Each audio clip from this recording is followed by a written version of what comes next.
Assalamualaikum warahmatullahi wabarakatuh. Alhamdulillahi rabbil alamin. Wassalatu wassalamu asrafil anbiya'i wal mursalin wa ala alihi washabihi ajmain, amma ba'du. Puji syukur senantiasa kita panjatkan kehadirat Allah Subhanahu wa taala yang pada kesempatan hari ini kita masih diberikan kesehatan oleh Allah sehingga kita bisa bertemu kembali dalam keadaan sehat, tidak kurang suatu apa. Baik, pada kesempatan minggu yang lalu kita sudah membicarakan tentang pengertian dan nilai-nilai dalam sebuah cerpen. Ya, pada kesempatan yang lalu kita membicarakan tentang pengertian dan nilai yang terkandung di dalam sebuah cerpen. Pada kesempatan hari ini kita akan membicarakan tentang apa itu namanya unsur-unsur pembangun sebuah cerpen. Ya, menganalisis unsur-unsur pembangun cerpen. Pada bagian sebelumnya kita telah mempelajari dua unsur pembangun cerpen, yaitu tema dan amanat.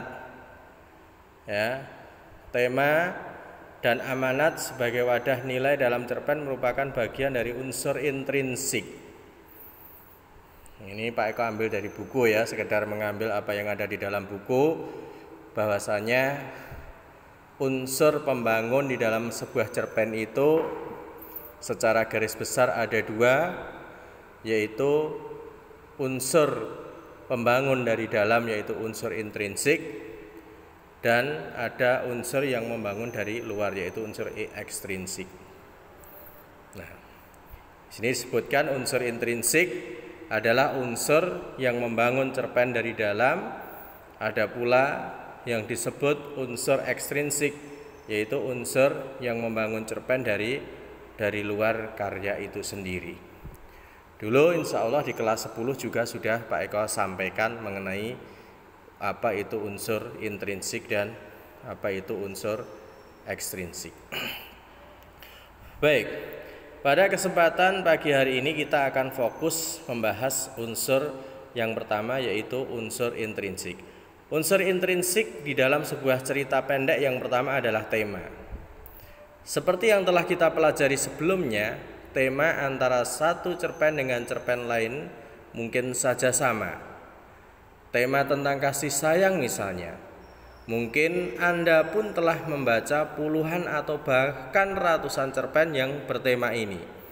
Namun cerpen-cerpen bertema sama selalu menarik dan membuat penasaran pembaca karena tema digarap dari sudut pandang yang berlainan. Tema suatu cerpen dapat diketahui melalui hal-hal yang dirasakan, dipikirkan, diinginkan, dibicarakan, atau dipertentangkan para tokohnya.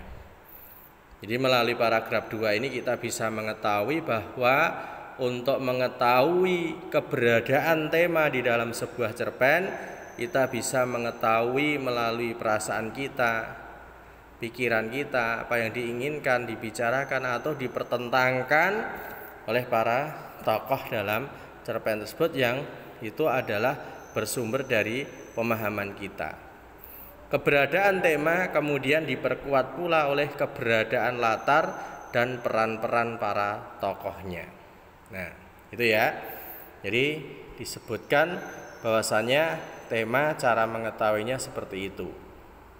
Antara tema cerpen satu dengan tema cerpen yang lain ada yang sama, tapi digarap atau dibuat dari sudut yang berbeda, yang akhirnya membuat cerita itu menjadi berbeda.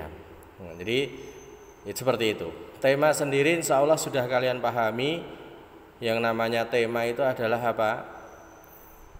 hal pokok yang menjadi pondasi sebuah cerita, ide dasar sebuah cerita itu adalah tema. Apakah cerita itu bertemakan tentang politik, apakah bertemakan tentang budaya, apakah bertemakan tentang pendidikan, ataukah bertemakan tentang kasih sayang, dan lain sebagainya. Itu adalah tema. Contoh, udara seperti membeku di Edelweiss, Rome, sebuah kamar rawat inap di Rumah Sakit Fatmawati, Jakarta Selatan. Dan di tempat tidur yang serba putih, Novia terbaring beku dalam waktu yang juga membeku. Ia tidak berani menghitung lagi berapa kali jarum jam di ruangan itu melewati angka 12. Makin mendekati ajal yang bakal menjemputnya. Dokter telah memprediksi usianya tinggal sekitar sebulan karena leukemia yang akut. Dan satu-satunya yang ia tunggu dari kekasihnya adalah sekuntum mawar biru. Ya, mawar biru, bukan mawar merah atau mawar putih. Dan hanya sekuntum, bukan seikat atau sekeranjang. Tapi adakah mawar berwarna biru? Sang kekasih Nur Huda sebenarnya tidak yakin. Yang pernah ia lihat adalah mawar merah, putih, ataupun kuning. Ketiganya tumbuh dan berbunga lebat di halaman rumahnya. Tapi mawar biru, ia tidak yakin. Bunga berwarna biru yang pernah ia lihat hanya anggrek bulan dan anyelir. Itu pun bukan persis biru tapi keunguan. Mohon maaf, contoh yang dimunculkan di dalam buku kalian seperti itu. Tema cuplikan cerpen tersebut adalah keinginan tokoh seorang wanita yang terkena leukemia akut untuk mendapatkan mawar biru. Ya, temanya seperti itu, kasih sayang, tetapi kemudian diperjelas lagi dengan kalimat yang seperti ini. Keinginan tokoh seorang wanita yang terkena leukemia akut untuk mendapatkan mawar biru. Tema tersebut diketahui melalui pemikiran tokoh Novia sendiri yang diceritakan secara naratif oleh pengarangnya secara langsung. Tentang keadaan pasien itu sendiri yang tengah menderita sakit diperkuat oleh penggunaan latar rumah sakit. Nah, itu adalah terkait dengan penjelasan mengenai tema di dalam sebuah cerpen. Kemudian yang kedua ada amanat. Ya. Di dalam sebuah cerpen, nilai yang berharga sering berupa amanat, ya, atau pesan-pesan. Jadi nilai itu terkandung di dalam sebuah amanat. Amanat suatu cerpen selalu berkaitan dengan temanya. Jadi antara amanat dengan tema itu selalu berkaitan. Cerpen yang bertema kasih sayang nanti amanatnya tidak akan jauh dari pentingnya kita saling menyayangi sesama ciptaan Tuhan. Cerpen yang bertemakan ketuhanan nanti amanatnya berkisar tentang pentingnya bertakwa kepada Tuhan. Dengan pesan-pesan itulah cerpen sesungguhnya memiliki nilai. Cerpen sungguh bernilai. Kita memperoleh hiburan sekaligus pesan-pesan berharga untuk bisa menjadi lebih baik dalam kehidupan. Itu.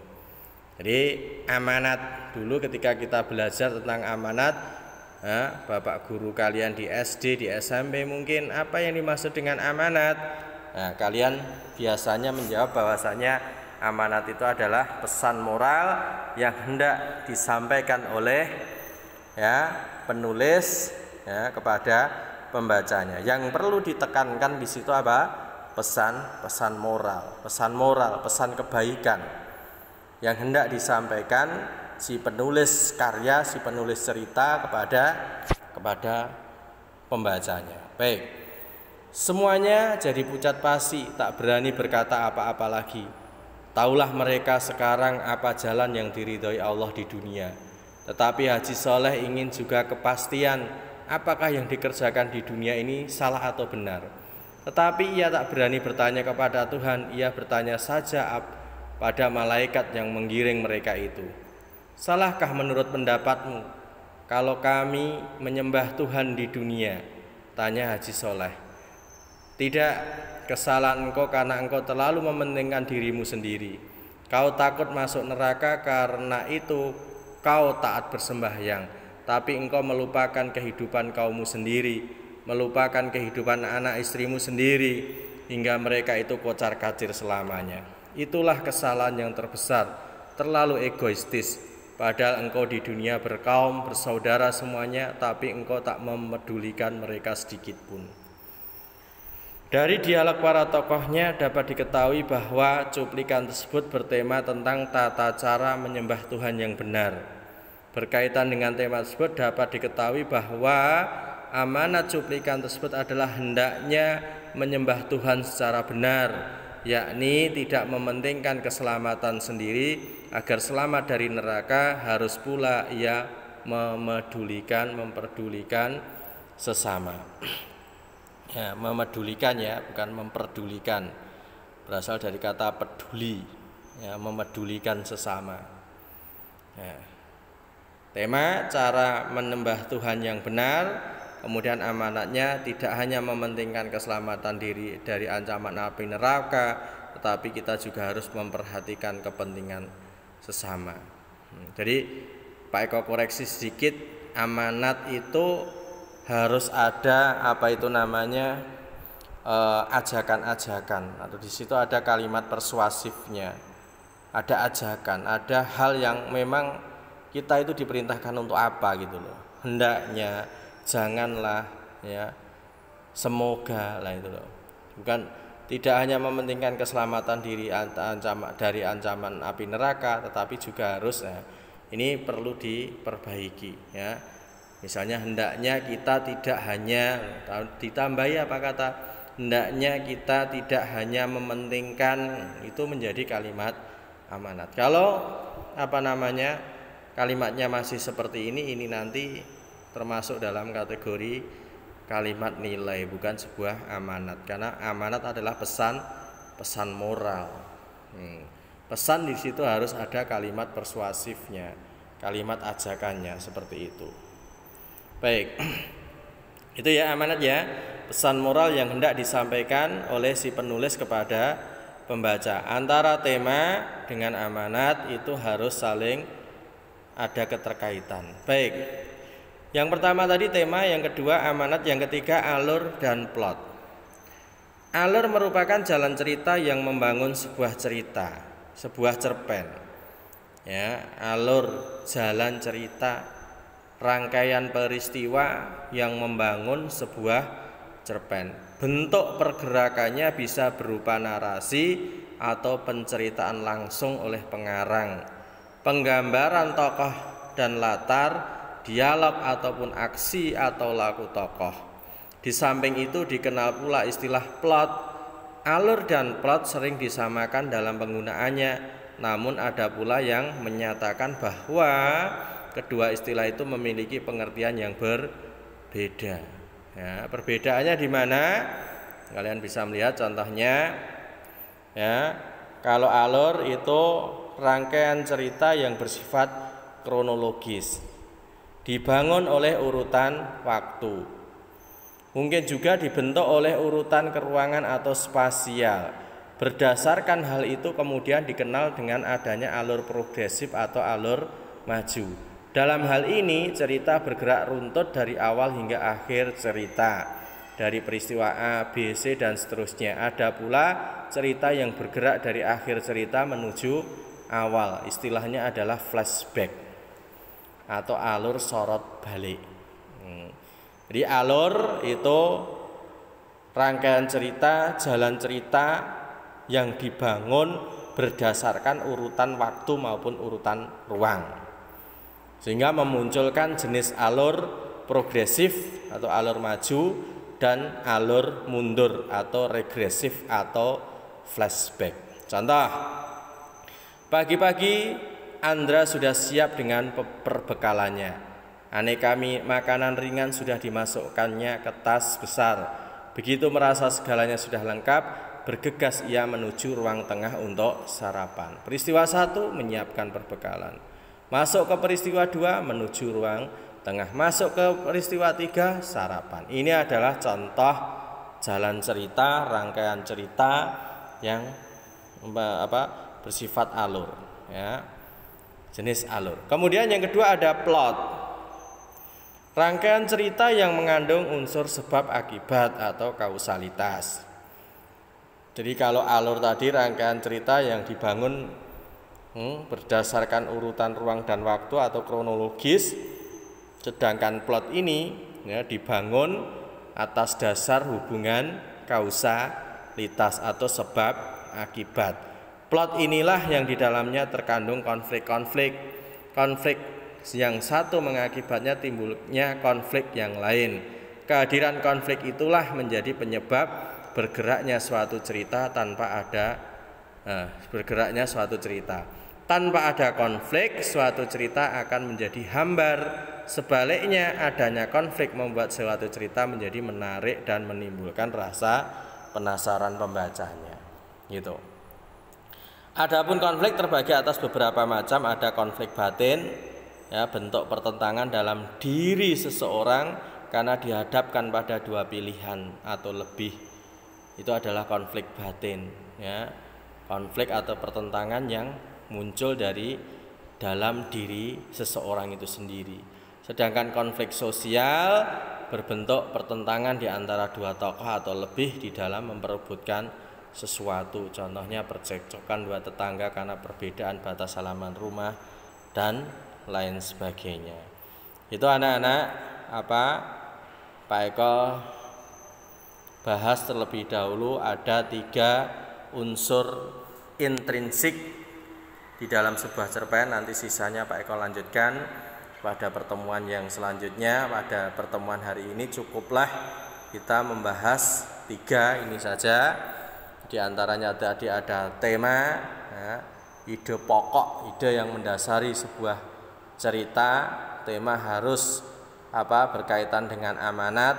Tema di dalam sebuah cerpen bisa kita ketahui melalui hal-hal yang dirasakan, dipikirkan, diinginkan, dibicarakan atau dipertentangkan para tokohnya. Itu tema.